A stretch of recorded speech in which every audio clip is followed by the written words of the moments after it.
Hello everyone, welcome to my YouTube channel. तो आज हमारी पॉलिटी गेम सीक्यू सीरीज की क्लास नंबर 26 और टॉपिक 13 का पार्ट नंबर 3। तो चलिए शुरू करते हैं। आज की क्लास का हमारा पहला क्वेश्चन है, भारत में लोकसभा किसका प्रतिनिधित्व करता है? राज्य की विधानसभाओं का, राज्यों और केंद्र शासित प्रदेशों का, भारत की यह जनता का या राजनीतिक दलों का? तो इस क्वेश्चन का right answer option number C, Lok Sabha भारतीय जनता का प्रतिनिधित्व करती है। और लोकसभा की संरचना के बारे में वर्णन संविधान के अनुच्छेद 81 में दिया गया है। यह इसे संसद का निम्न या प्रथम सदन कहते हैं, प्रथम या निम्न सदन कहा जाता है। अगला क्वेश्चन है, भारतीय संविधान के किस अनुच्छेद में लोकसभा के गठन के संबंध में प्रावधान दिया गया है? ऑप्शन नंबर ए अनुच्छेद 81, ऑप्शन नंबर बी अनुच्छेद 331, ऑप्शन नंबर सी उपयुक्त दोनों या ऑप्शन नंबर डी उपयुक्त में से कोई नहीं। तो इस क्वेश्चन का राइट आंसर ऑप्शन नंबर ए, लोकसभा की संरचना के या गठन के बारे में वर्णन संविधान के अनुच्छेद 81 में दिया गया है। अगला क्वेश्चन है, मूल संविधान में लोकसभा सदस्यों की संख्या कितनी निर्धारित की गई थी? 500, 510, 520 या 525? तो इस क्वेश्चन का राइट आंसर ऑप्शन नंबर ए, मूल संविधान में लोकसभा सदस्यों की संख्या 500 निर्धारित की गई थी। अगला क्वेश्चन है, 31वें संवैधानिक संशोधन अधिनियम द्वारा लोकसभा की अधिकतम सदस्य संख्या कितनी निर्धारित की गई? 530, 540, 542 या 545? तो इस क्वेश्चन का right answer option number D, 31वें संवैधानिक संशोधन के द्वारा लोकसभा सदस्यों की अधिकतम संख्या 545 निर्धारित की गई थी। उसके बाद है, लोकसभा की अधिकतम संख्या कितनी हो सकती है? यानी कि वर्तमान में लोकसभा सदस्यों की संख्या कितनी है, मतलब अधिकतम कितनी हो सकती है? तो इस क्वेश्चन का right answer option number D, वर्तमान में लोकसभा सदस्यों की अधिकतम संख्या 552 हो सकती है। अगला क्वेश्चन है, वर्तमान में लोकसभा के कितने सदस्यों को राज्य जनता सीधे निर्वाचित करती है? राज्य की जनता 510, 520, 525 या 530? तो इस क्वेश्चन का right answer option number D, 530 को वर्तमान में राज्य की जनता सीधे तौर पर निर्वाचित करती है। अगला क्वेश्चन है, वर्तमान में संघ शासित क्षेत्रों की जनता लोकसभा में अपने प्रतिनिधियों को कितने प्रतिनिधियों को निर्वाचित करके भेजती है? 13, 20, 22 या 25? तो इस क्वेश्चन का राइट आंसर ऑप्शन नंबर ए, संघ शासित क्षेत्रों द्वारा लोकसभा में 13 प्रतिनिधित्वों का निर्वाचन करके भेजा जाता है। अगला क्वेश्चन है, राष्ट्रपति आंग्ल भारतीय समुदाय की कितने प्रतिनिधियों को लोकसभा में मनोनीत कर सकता है? तो इस क्वेश्चन का राइट आंसर ऑप्शन नंबर ए, 2 प्रतिनिधियों को राष्ट्रपति जो कि आंग्ल भारतीय समुदाय से संबंधित हैं उन्हें लोकसभा में मनोनीत कर सकता है। इस प्रकार वर्तमान में ये 545 सदस्य होते हैं, जो 530 सदस्य तो राज्य द्वारा निर्वाचित होते हैं, 13 सदस्य संघ शासित प्रदेशों द्वारा और 2 सदस्य राष्ट्रपति द्वारा मनोनीत। वर्तमान में इनकी संख्या 545 है और वर्तमान में लोकसभा सदस्यों की अधिकतम संख्या 552 हो सकती है। अगला क्वेश्चन है, राष्ट्रपति द्वारा लोकसभा में आंग्ल भारतीय समुदाय के 2 सदस्यों को किस अनुच्छेद के तहत मनोनीत किया जाता है? अनुच्छेद 330, 331, 333 या 335? तो इस क्वेश्चन का right answer option number B, अनुच्छेद 331 के अनुसार राष्ट्रपति लोकसभा में आंग्ल भारतीय समुदाय के 2 सदस्यों को मनोनीत कर सकता है। अगला क्वेश्चन है, लोकसभा में राज्यों को किस आधार पर सीटें आवंटित हैं? जनसंख्या के आधार पर, क्षेत्रफल के आधार पर, गरीबी के या भाषा के आधार पर? तो इस क्वेश्चन का राइट आंसर ऑप्शन नंबर ए, लोकसभा में राज्यों को जनसंख्या के आधार पर सीटें आवंटित हैं। अगला क्वेश्चन है, वर्तमान लोकसभा में प्रत्येक राज्य के लिए स्थानों का आवंटन आधारित है 1951 की जनगणना पर, 1961 की जनगणना के आधार पर, 1971 की जनगणना पर या 1991 की जनगणना के आधार पर? तो इस क्वेश्चन का राइट आंसर है ऑप्शन नंबर सी, 1971 की जनगणना के आधार पर। अगला क्वेश्चन है, लोकसभा के निर्वाचन क्षेत्रों का सीमा निर्धारण पहली बार निम्नलिखित में से किस सन में किया गया था? 1970, 1972, 1976 या 1977 में? तो इस क्वेश्चन का right answer option number B, Lok Sabha के निर्वाचन क्षेत्रों का सीमा निर्धारण पहली बार सन 1972 में किया गया था। नेक्स्ट क्वेश्चन है, लोकसभा में राज्यवार सीटों का आवंटन 1971 की जनगणना पर आधारित है। यह निर्धारण किस वर्ष तक यथावत रहेगा? 2031 तक, 26 तक, 2021 तक या 11 तक? तो इस क्वेश्चन का right answer option number B 2026 ईस्वी तक। अगला क्वेश्चन है, लोकसभा के सभी निर्वाचन क्षेत्र निम्न में से किस प्रकार के होते हैं? ऑप्शन नंबर ए एकल सदस्यीय निर्वाचन क्षेत्र, ऑप्शन नंबर बी बहुसदस्यीय निर्वाचन क्षेत्र, ऑप्शन नंबर सी उपरोक्त दोनों, या ऑप्शन नंबर डी इनमें से कोई नहीं। तो इस क्वेश्चन का राइट आंसर होगा ऑप्शन नंबर ए एकल सदस्यीय निर्वाचन क्षेत्र होते हैं लोकसभा के सभी निर्वाचन क्षेत्र। अगला क्वेश्चन है, लोकसभा के एक निर्वाचन क्षेत्र कम से कम कितनी जनसंख्या का प्रतिनिधित्व करता है? 5 लाख, 7.5 लाख, 10 लाख या 15 लाख? तो इस क्वेश्चन का right answer option number B Lok Sabha का एक निर्वाचन क्षेत्र कम से कम 7.5 लाख की जनसंख्या का प्रतिनिधित्व करता है। अगला क्वेश्चन है, अनुसूचित जाति एवं अनुसूचित जनजातियों के प्रतिनिधित्व के लिए लोकसभा में कितने सुरक्षित निर्वाचन क्षेत्रों की व्यवस्था की गई है? 131, 152, 176, 194? तो इस क्वेश्चन का राइट आंसर ऑप्शन नंबर ए 131। अगला क्वेश्चन है, लोकसभा के लिए प्रथम आम चुनाव कब हुआ? 1947, 1948, 1952 या 1956? तो इस क्वेश्चन का राइट आंसर है ऑप्शन नंबर सी लोकसभा के लिए प्रथम आम चुनाव 1952 ईस्वी में हुए। अगला क्वेश्चन है, क्षेत्रफल की दृष्टि से सबसे छोटा लोकसभा निर्वाचन क्षेत्र क्षेत्रफल की दृष्टि से चांदनी चौक, कोलकाता उत्तर, मुंबई दक्षिण या लक्षद्वीप? तो इस क्वेश्चन का right answer option number D Lakshadweep क्षेत्रफल की दृष्टि से सबसे छोटा लोकसभा निर्वाचन क्षेत्र है। अगला क्वेश्चन है, निम्नलिखित में से मतदाता संख्या की दृष्टि से देश का सबसे बड़ा लोकसभा निर्वाचन क्षेत्र, मतदाता संख्या की दृष्टि से देश का सबसे बड़ा लोकसभा निर्वाचन क्षेत्र कौन सा है? उन्नाव, बेंगलुरु उत्तर, गाजियाबाद या मलकागिरी? तो इस क्वेश्चन का right answer option number D मलकागिरी मतदाता संख्या की दृष्टि से देश का सबसे बड़ा लोकसभा निर्वाचन क्षेत्र है। अगला क्वेश्चन है, कौन सा संवैधानिक संशोधन राज्य से चुने जाने वाले लोकसभा के सदस्यों की संख्या बढ़ाने से संबंधित है? संख्या बढ़ाने से संबंधित कौन सा संवैधानिक संशोधन है? 6वां तथा 22वां, 13वां तथा 38वां, 7वां तथा 31वां और 11वां तथा 42वां? तो इस क्वेश्चन का right answer option number C 7वां तथा 31वां संवैधानिक संशोधन लोकसभा के सदस्यों की संख्या बढ़ाने से संबंधित है। अगला क्वेश्चन है, लोकसभा में केंद्र शासित प्रदेशों के प्रतिनिधि चुने जाते हैं प्रत्यक्ष निर्वाचन से, अप्रत्यक्ष निर्वाचन द्वारा, नामांकन द्वारा या उपरोक्त सभी?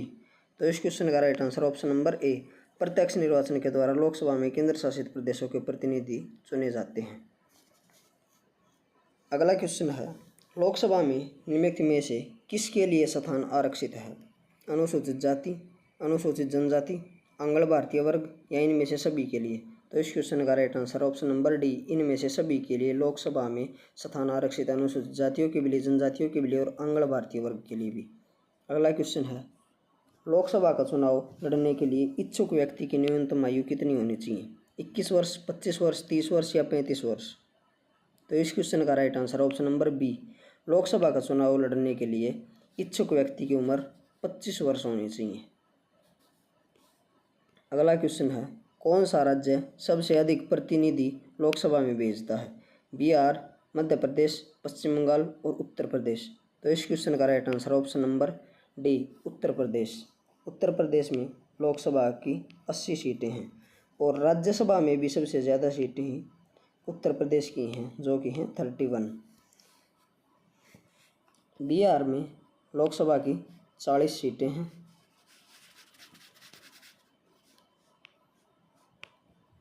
बिहार में लोकसभा की 40 सीटें हैं। उसके बाद है मध्य प्रदेश, मध्य प्रदेश में 29 सीटें हैं और पश्चिम बंगाल में 42 सीट हैं लोकसभा की। अगला क्वेश्चन है, निम्नलिखित युगों में से कौन सा युग्म सही नहीं है? आंध्र प्रदेश में 25 लोकसभा सीटें हैं, असम में 13, पंजाब में 13 या पश्चिम बंगाल में 42? तो इस क्वेश्चन का राइट आंसर है ऑप्शन नंबर बी असम में लोकसभा की 13 सीटें नहीं हैं, बल्कि असम में लोकसभा के लिए 14 सीटें हैं। तो यही इस क्वेश्चन का राइट आंसर होगा क्योंकि यही कथन गलत है। उसके बाद है, किस राज्य का लोकसभा एवं राज्यसभा में प्रतिनिधित्व सबसे अधिक है। तो इस क्वेश्चन का right answer option number A Uttar Pradesh. Uttar Pradesh में राज्यसभा की 31 सीटें हैं और लोकसभा की 80 सीटें हैं। उसके बाद है मध्य प्रदेश। मध्य प्रदेश में राज्यसभा की 11 सीटें हैं, 11, और लोकसभा की मध्य प्रदेश में 29 सीट हैं।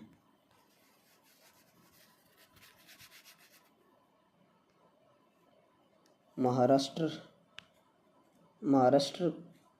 की 48 सीटें हैं लोकसभा में, और आंध्र प्रदेश की 25 सीट हैं लोकसभा में। आंध्र प्रदेश की 25, महाराष्ट्र की 48, मध्य प्रदेश की 29 और सबसे ज़्यादा हैं उत्तर प्रदेश की 80। अगला क्वेश्चन है झारखंड क्षेत्र से लोकसभा के सदस्यों की कुल संख्या कितनी है? 14, 16, 18 या 20? तो इस क्वेश्चन का राइट आंसर है ऑप्शन नंबर ए झारखंड से लोकसभा सदस्यों की कुल संख्या 14 है। अगला क्वेश्चन है निम्नलिखित में से राज्यों को किस युग्म को लोकसभा में समान सीटें प्राप्त हैं? पंजाब तथा असम को, गुजरात तथा राजस्थान को, मध्य प्रदेश तथा तमिलनाडु को, या आंध्र प्रदेश तथा राजस्थान को? तो इस क्वेश्चन का राइट आंसर है option number D Andhra Pradesh तथा राजस्थान को लोकसभा में समान सीटें प्राप्त हैं। आंध्र प्रदेश को तथा राजस्थान को 25-25 सीटें प्राप्त हैं। उसके बाद है अगला क्वेश्चन है उत्तर प्रदेश के अतिरिक्त लोकसभा में किन 2 राज्यों का प्रतिनिधित्व सबसे अधिक है? बिहार तथा आंध्र प्रदेश का, महाराष्ट्र और पश्चिम बंगाल का, या कर्नाटक और आंध्र प्रदेश का, या तमिलनाडु तथा राजस्थान का? तो इस क्वेश्चन का राइट आंसर है महाराष्ट्र और पश्चिम बंगाल का प्रतिनिधित्व भी उत्तर प्रदेश के अतिरिक्त सबसे अधिक है। महाराष्ट्र में लोकसभा की 48 सीटें हैं और पश्चिम बंगाल में लोकसभा की 42 सीटें हैं। उत्तर प्रदेश में सबसे अधिक 80 सीटें हैं। उसके बाद कर्नाटक में 28 लोकसभा सीट हैं। आंध्र प्रदेश में 25 हैं और राजस्थान में भी, तमिलनाडु में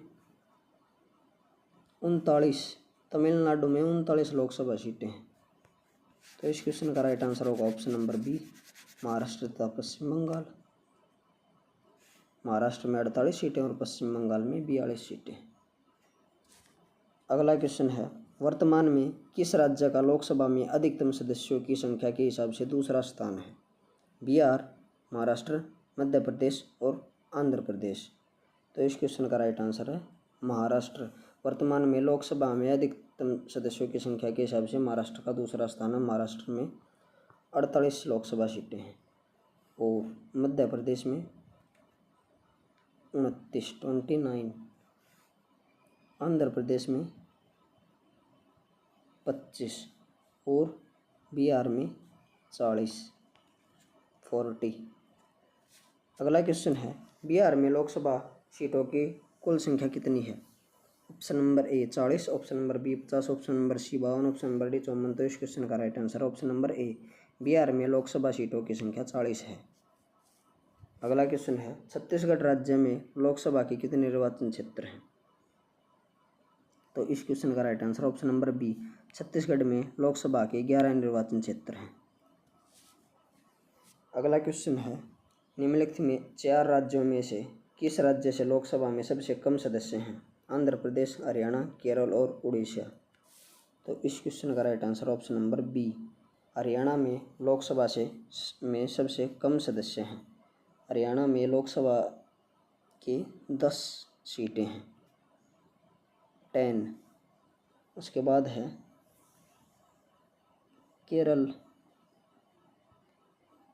केरल में लोकसभा की 20 सीटें हैं, 20।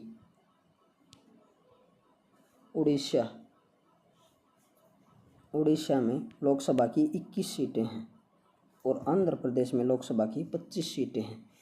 तो ऑप्शंस के हिसाब से सबसे कम सीटें हरियाणा में 10 हैं, आंध्र प्रदेश में 25, केरल में 20 और उड़ीसा में 21 सीट हैं। लोकसभा की। उसके बाद है लोकसभा में किस संघ शासित क्षेत्र के सर्वाधिक प्रतिनिधि निर्वाचित होकर आते हैं? दिल्ली, पांडिचेरी, लक्षद्वीप या अंडमान निकोबार। तो इस क्वेश्चन का राइट आंसर ऑप्शन नंबर ए, लोकसभा में संघ शासित प्रदेश दिल्ली के सबसे अधिक प्रतिनिधि चुनकर आते हैं, जिनकी संख्या है 7। यानी कि दिल्ली में लोकसभा की 7 सीटें हैं। संघ शासित क्षेत्र दिल्ली में कितने प्रतिनिधि निर्वाचित होकर लोकसभा में भेजे जाते हैं? 5, 7, 8 या 10। तो इस क्वेश्चन का right answer option number B, Delhi में लोकसभा सीटों की संख्या 7 है। अगला क्वेश्चन है लोकसभा में सर्वाधिक प्रतिनिधित्व के आधार पर राज्यों का सही क्रम बताएं। मध्य प्रदेश, उत्तर प्रदेश, पश्चिम बंगाल। ये ऑप्शन गलत है क्योंकि सबसे ज़्यादा सीटें उत्तर प्रदेश में हैं। उत्तर प्रदेश, महाराष्ट्र, पश्चिम बंगाल, उत्तर प्रदेश, बिहार, महाराष्ट्र, उत्तर प्रदेश, मध्य प्रदेश या बिहार। तो इस क्वेश्चन का राइट आंसर होगा option number B, Uttar Pradesh. उसके बाद उससे कम महाराष्ट्र में और उससे कम पश्चिम बंगाल में। उत्तर प्रदेश में लोकसभा की 80 सीटें हैं, महाराष्ट्र में 48 और पश्चिम बंगाल में 42। अगला क्वेश्चन है लोकसभा का सामान्यतः कार्यकाल कितने वर्ष का होता है? तो इस क्वेश्चन का right answer option number C, सामान्यतः लोकसभा का कार्यकाल यदि वह समय से पूर्व भंग नहीं होती है तो 5 वर्ष का होता है। अगला क्वेश्चन है आपातकाल के दौरान संसद लोकसभा का कार्यकाल एक बार में कितने समय के लिए बढ़ा सकती है?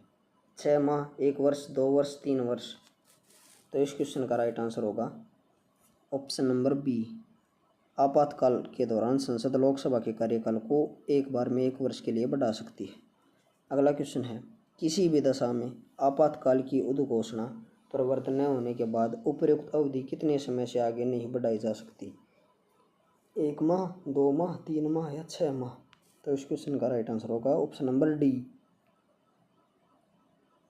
6 माह से अधिक अवधि को नहीं बढ़ाया जा सकता। अगला क्वेश्चन है लोकसभा में कोरम या गणपूर्ति पूरा करने के लिए कम से कम कितने सदस्यों की जरूरत होती है? 1/3 सदस्यों, 1/4, 1/6 या 1/10। तो इस क्वेश्चन का राइट आंसर है कुल सदस्यों के 1/10 या हम कह सकते हैं 55 सदस्य, क्योंकि लोकसभा के अधिकतम संख्या सदस्यों की संख्या 552 होती है। उसका अगर हम 1/10 निकालेंगे तो अप्रोक्स ये 55 आता है। तो इस प्रकार लोकसभा के गणपूर्ति या कोरम के लिए सदस्यों की संख्या या तो ऑप्शन में 55 होगा या 1/10 होगा, और राज्यसभा की भी 1/10 होती है या 25 सदस्य, क्योंकि राज्यसभा में अधिकतम सीटों की संख्या 250 होती है और उसका 10वां हिस्सा 25 ही होता है। या तो 25 सदस्य राज्यसभा के लिए या 1/10, और लोकसभा के लिए भी कुल सदस्यों का 1/10 या 55 सदस्य। अगला क्वेश्चन है लोकसभा का कार्यकाल 5 वर्ष से अधिक किस अवस्था में बढ़ाया जा सकता है? जब युद्ध चल रहा हो, जब राष्ट्रीय आपात लागू हो, जब राष्ट्रपति अपने विवेक से ऐसा निर्णय ले, या जब निर्वाचन आयोग ऐसा निर्णय ले। तो इस क्वेश्चन का राइट आंसर होगा ऑप्शन नंबर बी, जब राष्ट्रीय आपात लागू हो तो लोकसभा के कार्यकाल को 5 वर्ष से अधिक की अवस्था मतलब लोकसभा के कार्यकाल को बढ़ाया जा सकता है। अगला क्वेश्चन है लोकसभा के किसी सदस्य की सदस्यता कितने दिनों तक लगातार अनुपस्थित रहने पर समाप्त हो जाती है? अनुपस्थित रहने पर समाप्त हो जाती है 2 माह, 3 माह, 6 माह या 9 माह। तो इस क्वेश्चन का राइट आंसर है ऑप्शन नंबर ए, यदि वह सदस्य 2 महीने तक अनुपस्थित रहता है लगातार तो उसकी सदस्यता रद्द हो जाती है। अगला क्वेश्चन है संसद सदस्यों को प्रति माह वेतन के रूप में कितने रुपए मिलते हैं? 7500, 1 लाख, 12,000 या 45,000। तो इस क्वेश्चन का राइट आंसर होगा ऑप्शन नंबर बी, 1 लाख रुपये प्रति माह। अगला क्वेश्चन है संसद के सत्र में उपस्थित रहने और संसदीय समितियों की बैठकों में भाग लेने के लिए सांसद को कितना दैनिक भत्ता मिलता है? 500 रुपये, 600 रुपये, 700 रुपये या 2,000 रुपये। तो इस क्वेश्चन का राइट आंसर ऑप्शन नंबर ए, संसद के सत्र में उपस्थित रहने और संसदीय समितियों की बैठकों में भाग लेने के लिए एक सांसद को दैनिक भत्ता 2,000 रुपये मिलता है। अगला क्वेश्चन है सांसद को सुचारू रूप से अपना कार्यकाल चलाने के लिए प्रत्येक महीने कितना कार्यकाल भत्ता मिलता है? कार्यकाल भत्ता कितना मिलता है? 8,000, 10,000, 14,000 या 45,000। तो इस क्वेश्चन का राइट आंसर होगा ऑप्शन नंबर डी, 45,000 रुपये। अगला क्वेश्चन है लोकसभा सदस्य अपना त्यागपत्र किसको देते हैं? लोकसभा सदस्य अपना त्यागपत्र किसको देते हैं? प्रधानमंत्री को, राष्ट्रपति को, लोकसभा अध्यक्ष को या संसदीय मामलों के मंत्री को? तो इस क्वेश्चन का राइट आंसर होगा ऑप्शन नंबर सी, लोकसभा सदस्य अपना त्यागपत्र लोकसभा अध्यक्ष को देते हैं।